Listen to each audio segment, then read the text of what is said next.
এখন প্রশ্ন হচ্ছে কেএল রাহুল তিনি কি দল ছাড়বেন, তার কারণ সঞ্জীব গোয়েঙ্কার কাছ থেকে ধমক খেতে হয়েছে মাঠে, তেমন সম্ভাবনায় কিন্তু অনেকটাই জোরালো হয়েছে। কিন্তু তার পাশেই দাঁড়িয়েছেন এই বিতর্কের মধ্যেই কেএল রাহুলের পাশেই দাঁড়িয়েছেন মোহাম্মদ সামি। ভুলে যাবেন না, ক্রিকেটারেরও সম্মান রয়েছে, আপনি যা করছেন সবাই শিখছে, রাহুল শুধু ক্রিকেটার নন, অধিনায়কও।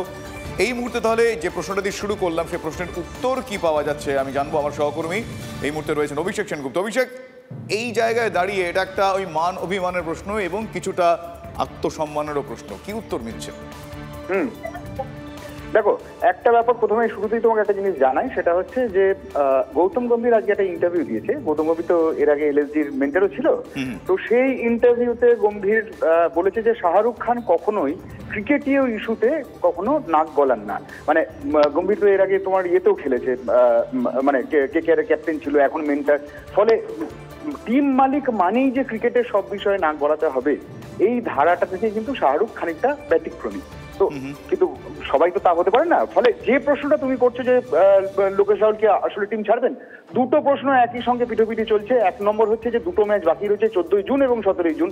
এই দুটো ম্যাচে লোকেশ রাহুল আদৌ টিমের হয়ে খেলতে নামবেন কিনা, বা নামলেও ক্যাপ্টেন্সি করবেন কিনা। যদি ক্যাপ্টেন্সি না করেন তাহলে মোটামুটি বলে দেওয়া যায় যে লোকেশ রাহুল নিজের সিদ্ধান্ত নিয়ে ফেলেছেন। আর দ্বিতীয় প্রশ্নটা যেটা করছে যে টিম ছাড়বেন কিনা, অনেকেই কিন্তু এটা বলতে শুরু করেছে যে লোকেশ রাহুল হয়তো আগামী বছর এলএসজিতে খেলবেন না।